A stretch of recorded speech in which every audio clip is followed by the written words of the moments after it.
Kasi nangi Heijingpot natraba. Last day on this Pham thaba satpagi.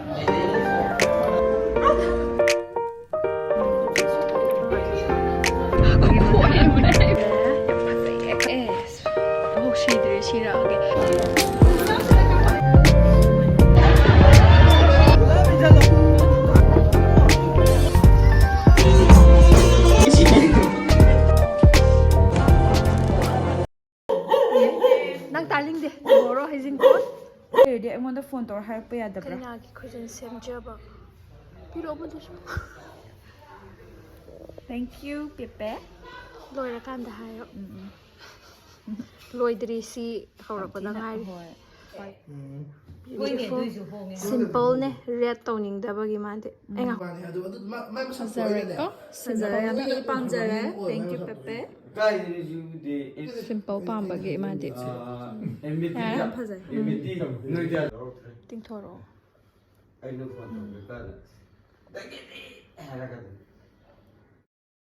Atai kem tawdringaida ai skin care hana tawjage mai me che phajana takrabane aduga ai CureSkin ki face wash nei mai tajagre mathangna skin clear advanced serum sigi serum je aina face wash hek loibaga aina sise toner thara mathung sise use tawjarebo ko sigi serum je khoi gi mai gi ke hai tare texture hai tare sise yamna mahi langbus oidaba yam nangbus oidaba chang chaplan leraga mai tai matam yam nungai aduga skin ju yam phajana clear ohenbada adu ohenlebo ko aduga mathang sina barrier restructure cream akhoi ki suna kana ingonda khongi ko aina wa ngang basta sisna ina moisturizer and season bane aduga iroi loibadana CureSkin gi mineral sunscreen sigi sunscreen jimadi aduki matik sandagi protect to bi aduga khoi ki white cast to su tode am tina nungai skin da ado hoje ai skin care su loirabani na hoje ai makeup to zarage ai muti cream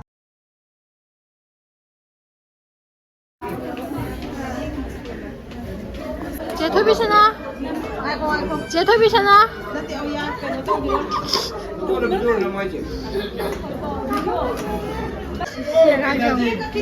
대롯 가발래요. 나진만 그래도 나 거기 이몽도 있는. 와, 상가 자자라게. 막하대. 세세세 따톤기 빅 팬 아마 레시다. 셰프다. 아무튼 태그. tao sao luôn năm giờ ta rồi năm nay tao ấy chắc xem chỉ ra làm này em phải ra bên đây bị cái gì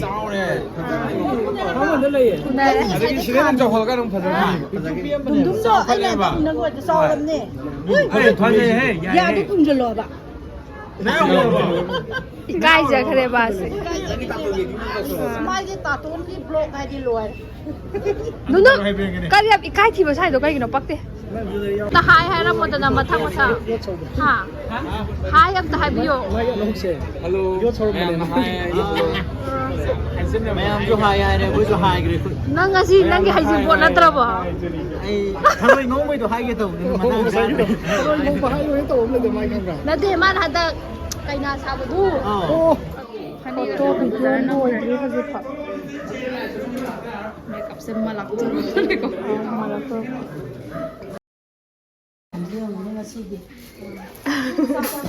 kuyam제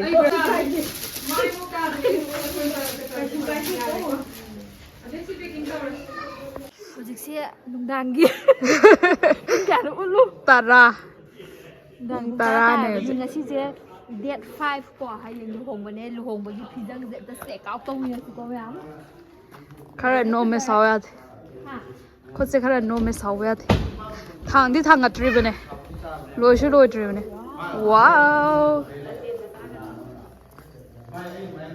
si thang gat ka da wali cham bi da ni da na te thang gat toi ni manung da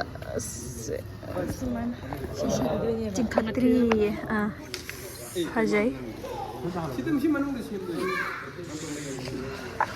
khatora ba chingkhatore si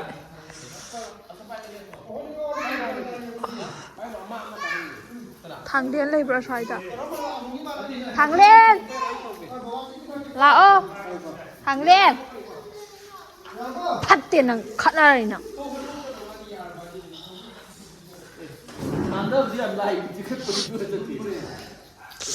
ꯏꯪꯕꯅꯁꯨ ꯀꯩꯅꯣꯝ ꯇꯧꯔꯦ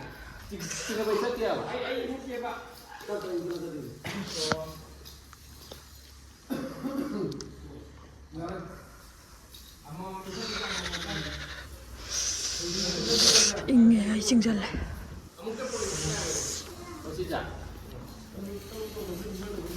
ꯃꯥꯏ ꯑꯣ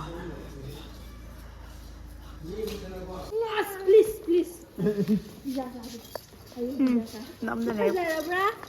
ꯂꯨꯍꯣꯡꯕꯝꯗꯤ ꯐꯖꯔꯕ꯭ꯔꯥ? 저희요.ꯐꯖꯕ꯭ꯔꯥ ꯍꯥꯏꯔꯛꯑꯣ. ꯐꯖꯕ꯭ꯔꯥ?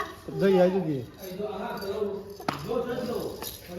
Last day on this ꯐꯃꯨꯡ ꯀꯞꯄꯤꯔꯣ ꯁꯤ ꯌꯦꯡꯉꯣ ꯃꯥꯒꯤ tripod ꯌꯦꯡꯉꯣ ꯂꯣꯁꯟ ꯌꯥꯎꯕ ꯇ꯭ꯔꯥꯏꯄꯣꯠ ꯁꯤꯁꯨ ꯄꯨꯒꯗ꯭ꯔꯥ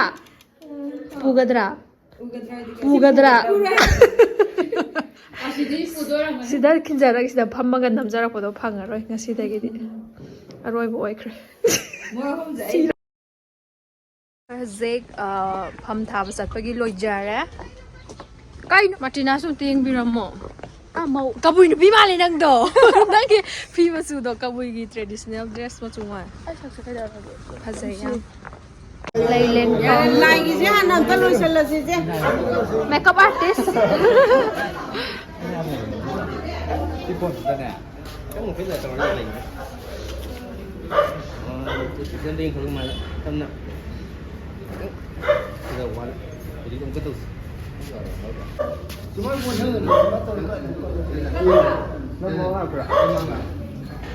유행도 짱짱. 범범범게라 고그라이 짠게라 누가이도 뭐 대빈나 나 공도 공절로. 마리 아니듯이. 나네.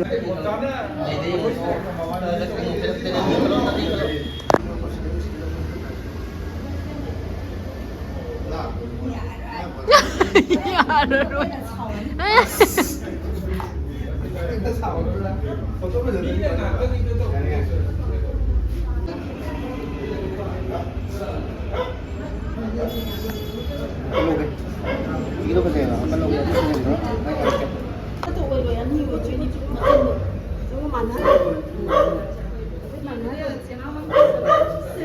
ꯊꯣꯔꯦ ꯍꯥꯏꯕꯤꯔꯛꯑꯣ ꯃꯦꯝ ꯆꯥꯗꯨꯗꯤ ꯑꯩ ꯊꯛꯆꯅꯤꯡꯗꯦ ꯍꯥꯏꯖꯔꯤꯕ ꯀꯣꯐꯤꯗꯅ ꯑꯃꯨꯛ ꯀꯣꯐꯤꯗ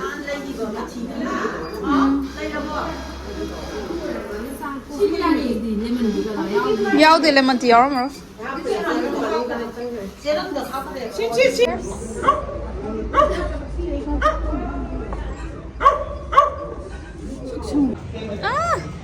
ꯀꯗꯥꯏꯗꯅꯣ ꯅꯪꯅ ꯇꯥꯅ ꯍꯥꯏꯒꯠꯂꯤ ꯁ꯭ꯋꯥꯏꯗ ꯌꯥꯔꯕ꯭ꯔꯣ? ꯌꯥꯔꯦ ꯆꯦꯀꯥꯡꯕꯤ ꯕ꯭ꯂꯔ ꯆꯠꯂꯦꯗꯤ ꯌꯥꯔꯦ ꯕ꯭ꯂꯔ ꯆꯠ ꯍꯥꯕ ꯆꯠꯇꯣꯔꯦ ꯁꯤꯅ ꯀꯩꯅꯥꯒꯤ ꯀꯥꯡꯈꯜ ꯑꯣꯏꯗꯣꯏꯅꯦ ꯁꯤꯅ ꯀꯩꯅꯣ ꯐꯩꯖꯨꯞꯂ ꯏꯪꯊꯝꯊꯥꯒꯤ ꯁꯤꯅ ꯅꯨꯄꯥꯒꯤ ꯅꯠꯇ꯭ꯔꯣ ꯅꯠꯇꯦ ꯃꯣꯝꯄꯥꯛ ꯅꯨꯄꯤꯒꯤ ꯐꯤꯗꯣ ꯍꯥꯞꯄꯍꯧꯔꯣ ꯐꯤ ꯍꯥꯞꯄꯣ ꯑꯗꯨꯒꯅꯦ ꯐꯤ ꯍꯥꯞꯄꯗꯨꯗꯅꯦ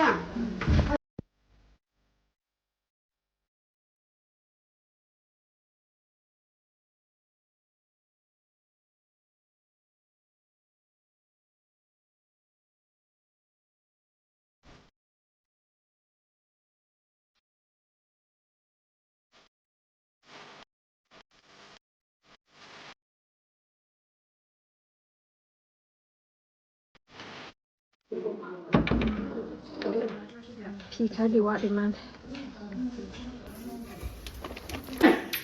ꯑꯔꯨꯕ ꯀꯥꯡꯈꯜ ꯑꯃ ꯑꯣꯏꯗꯅ ꯌꯥꯝ ꯀꯝꯄ꯭ꯂꯤꯀꯦꯇꯦꯠ ꯑꯣꯏꯗꯣꯏꯅꯦ ꯃꯌꯥꯝꯁꯦ ꯐꯝ ꯊꯥꯕ ꯂꯣꯏꯈ꯭ꯔꯦ ꯍꯧꯖꯤꯛ ꯃꯤ ꯃꯆꯥ ꯑꯅꯤꯅꯤ ꯏꯕꯥꯅꯤꯁꯦꯀꯣ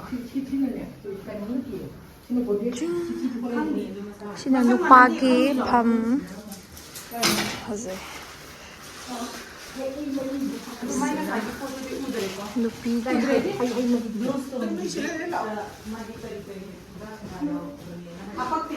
ꯆꯠꯂꯁꯦ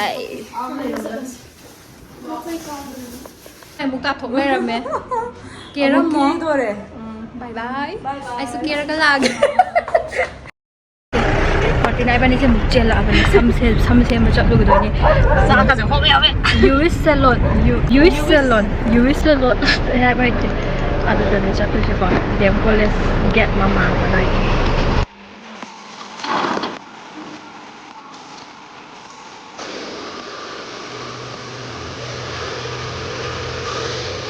ꯂꯣꯏꯔꯦ ꯏꯕꯥꯅꯤ ꯍꯧꯖꯤꯛ ꯁꯝ ꯁꯦꯝꯕ ꯂꯣꯏꯔꯦ ꯆꯠꯂꯒꯦ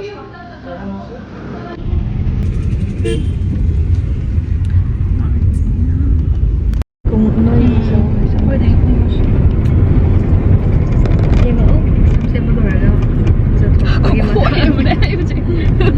ꯉꯁꯥꯏꯒꯩ ꯀꯦꯔꯤꯉꯩꯗꯗꯤ ꯐꯖꯕ꯭ꯔꯥ ꯈꯟꯖꯔꯛꯄꯅꯦ ꯀꯦꯕ ꯂꯣꯏꯔꯀꯥꯟꯗ ꯊꯤꯕ ꯃꯁꯤꯒꯤ ꯔꯣꯁꯁꯦ ꯊꯦꯠꯆꯒꯗꯧꯔꯤꯕ ꯌꯥꯝꯃꯟꯒꯗ꯭ꯔꯥ yaman yes I will.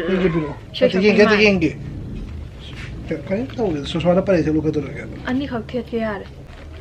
Aduga ma'am aina ngasi injadoriba feesina charai laima rental collection dagi ne bako. Ai ngasi di red ni na red suit na ina tawdorise. Sigi red rani fee se oidoi ne bako. Ai ilakke aduga ma'am dum yengina ko yam phajaba ne ahan bane bako. Aina ngasi sanga doi ne adu. Thank you charai laima. Ai je lipstick red type se pakti paktam ai kya to in tai debo ko adu gi isha tin yam haina jada bam di oi nga sai ge ke ngai di phaja ma la ma la camera ri ka ta aphobi ma la en tal adu yar oi ning boy jar sanu si aina lit liba blouse na arbin ton jam gi ne fi se phaja dra color This is the layer. Yam phasai colors eh. Wow. Wow. Khubsurat oi re sidi. Ado agi phamung sidi yam sai re ko adum khangam gani le sabi sing sai na ke pa gi timing su ya dam ni. Adi nga sai pham tha bai o kai loi sai da phasai yes. Ku phasa se color se kai dawra ge ngawi. Lik kum de phok si dre si ra ge. Ado agi nakong ji ai do phakset na maudre ba. I get cooler, don't blame me never. And Sana see the was your sit and other. Wow, John. Zoom. Money.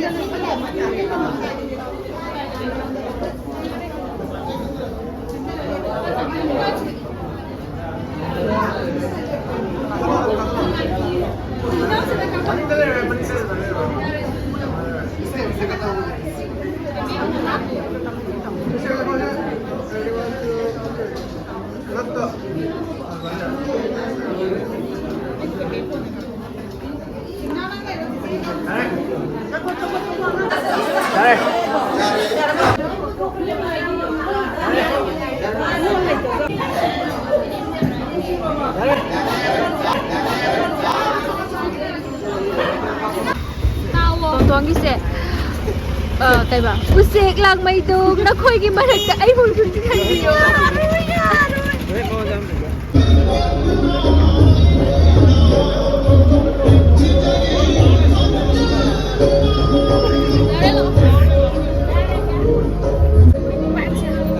Martina?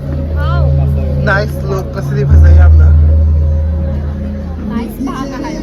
Nice pa. Mr. Grass. Nakoy madam.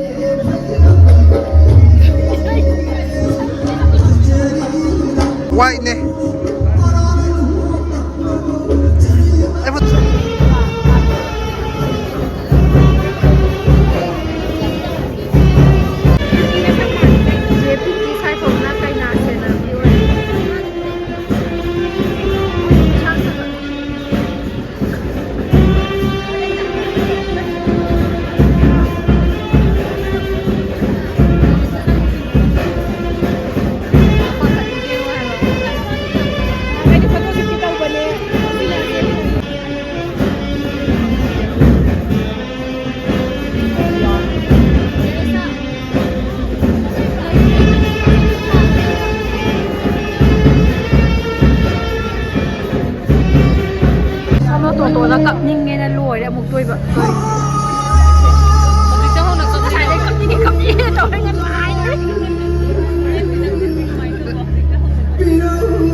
dumdumse yango is ruman red ka theater ba siya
subscribers si tamo oidro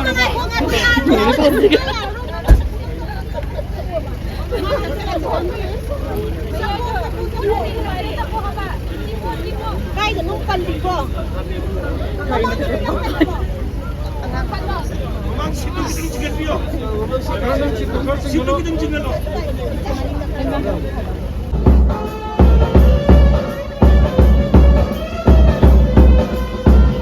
Nasaan para? Nasaan para? Sekarang be yang udah na Kaldı da. White la. Yes, white ankle ne. Hi. Ako iki dress ko taki piece in zakre ngai khop. Magi. Ha, mu chek lang mai tu. Ha? Ano pili pandun ni oi mali na. Tana. Ano pili? Ha. Ano pili pandun dai da ba? Amo ai. Gari ju pun to mai. Nang nang. Ha, mu chek lang mai tu. Na khoi ki manang dai su ti su ki. Hai ro. Ya roi. Hausi ako se kay natin masali. Kari-kari sa potro. Makatari dress. Katari merci.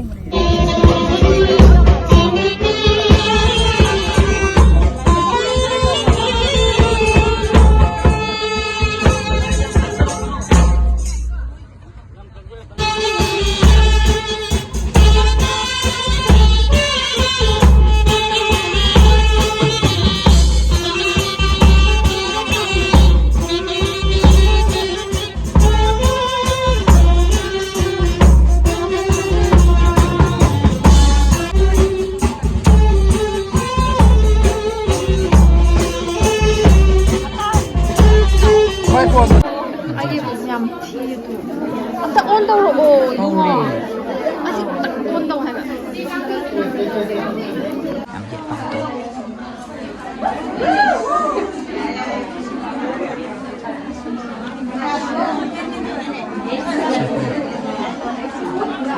finally Jung ning thau mandra na dress hong boloi pre nam ngai Tolong.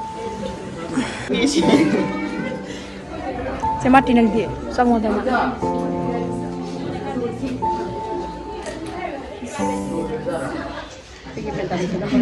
next ni kai na ni ko ta ise ko de dai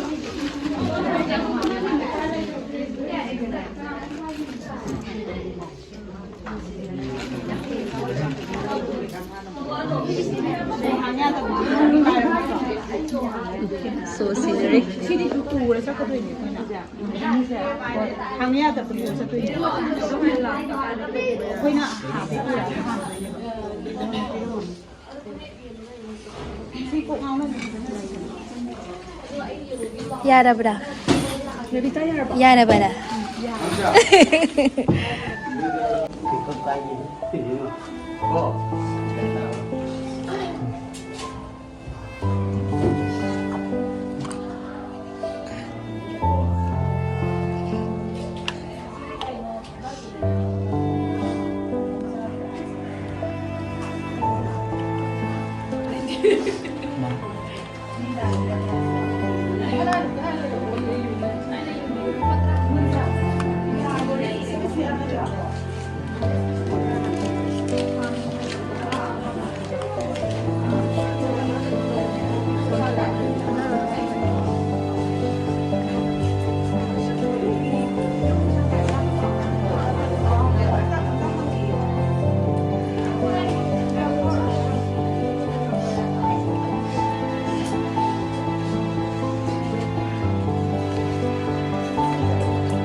Luhongba halakhiba kanggu di phamung changnara mani akhoi mari sida oktri